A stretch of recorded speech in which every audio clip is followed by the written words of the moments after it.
Hello, आज हम पढ़ेंगे कंसंट्रेशन डिपेंडेंस ऑफ रेट यानी रेट लॉ या रेट एक्सप्रेशन क्या है, यानी वेग पर सांद्रता की निर्भरता या वेग नियम क्या होता है। According to law of mass action, at a definite temperature, rate of a reaction depends on the concentration of the active reactants. यानी द्रव अनुपाती क्रिया नियम के अनुसार किसी भी निश्चित ताप पर अभिक्रिया का वेग जो है वो क्रियाशील अभिकारकों की सांद्रता पर निर्भर करता है। जैसे आपके यहाँ पर है ए से बी प्रोडक्ट फॉर्म हो रहा है, ठीक है। अगर किसी भी क्षण ए की आणविक सांद्रता Ca है तो ये क्या हो गया, rate of reaction dx upon dt is directly proportional to concentration of A, या dx upon dt is equal to का निशान लगाया तो हमारे पास में एक कांस्टेंट आ गया k, तो ये हो गया KCa। इसे हम इस तरह से लिखते हैं k कंसंट्रेशन ऑफ A, ठीक है। यहाँ पर जो k है वो क्या है, आपके प्रोपोर्शनलिटी कांस्टेंट है, और जिसे कि हम क्या कहते हैं, विशिष्ट अभिक्रिया वेग या स्पेसिफिक रिएक्शन रेट कहते हैं, ठीक है, या वेलोसिटी कांस्टेंट कहते हैं, वेलोसिटी कोफिशिएंट कहते हैं।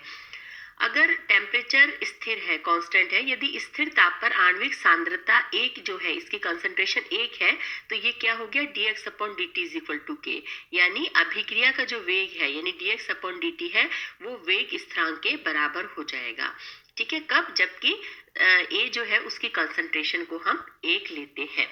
तो यहाँ पर अब ये हो गया कि dx upon dt is equal to k, तो मानी reaction rate is equal to rate constant. If there are more than one reactant, ठीक है, taking part in the reaction, then according to law of mass action rate of reaction will be proportional to the product of the molar concentration of all the reactants which are raised to the power equal to the numeric coefficients of the reactants। जैसे हम ये equation देखते हैं A B C है ना, 3 reactant हम ले रहे हैं, जैसे प्रोडक्ट बन रहा है, ए की कंसंट्रेशन स्मॉल ए से हमने शो की है, बी की स्मॉल बी से सी, तो यहाँ पर रेट ऑफ रिएक्शन क्या हो जाएगा, rate of reaction is equal to dx upon dt is directly proportional to concentration of A raised to square, और कंसंट्रेशन बी की जो पावर होगी वो क्या हो जाएगी b, और कंसंट्रेशन ऑफ c की पावर जो है वो c हो जाएगी। ये हमें इस तरह से लिखेंगे, dx upon dt is directly proportional to, इस तरह से लिख दिया। तो रेट ऑफ रिएक्शन क्या हो गया, k a raise to the power a, b raise to the power b and c raise to the power c, ठीक है।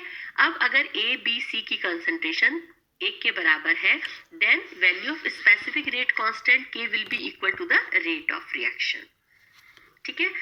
So specific reaction rate K can be defined as, क्या हो गया कि specific reaction rate is equal to that rate of a reaction when concentration of all the reactants is unity. जैसे equation 1 है और equation 2 है, इसे ये जो एक्सप्रेशंस है इन्हें हम क्या कहते हैं, रेट लॉ कहते हैं, यानी रेट ऑफ रिएक्शन और कंसंट्रेशन के बीच में जो रिलेशन है दैट इज रेट लॉ, ठीक है। यानी क्या हो गया कि विशिष्ट अभिक्रिया वेग जो है वो अभिक्रिया के उस वेग के बराबर होता है जबकि प्रत्येक अभिकारक की सांद्रता इकाई होती है। क्लियर, तो ये हो गया आपका स्पेसिफिक रिएक्शन रेट। अब हम इसके अंदर देखते हैं कि इसकी यूनिट क्या होती है। यहाँ पर हमने बताया कि ये dx ये कंसंट्रेशन अपॉन टाइम है, तो यानी सांद्रता में परिवर्तन अपॉन परिवर्तन में लगा समय। तो कंसंट्रेशन जो है उसको, सांद्रता को हमने किस में, मोल पर लीटर में शो किया, और टाइम को जो है सेकंड में या मिनट में हमने शो किया, तो हम इसकी यूनिट निकाल सकते हैं और ये इसकी आपकी यूनिट आ जाती है। उसके बाद हम देखते हैं ऑर्डर ऑफ रिएक्शन क्या होता है, यानी अभिक्रिया की कोटि क्या होती है। Rate of reaction can be determined experimentally. Relation between rate of reaction and concentration can be expressed by an equation which is known as differential rate equation or rate equation. ये जो भी हमने पढ़ा था rate law. If reaction rate is proportional to the first power of the concentration of one reactant, such a reaction is known as first order reaction. और rate law क्या हो जाएगा, rate of reaction is equal to K और C, ठीक है।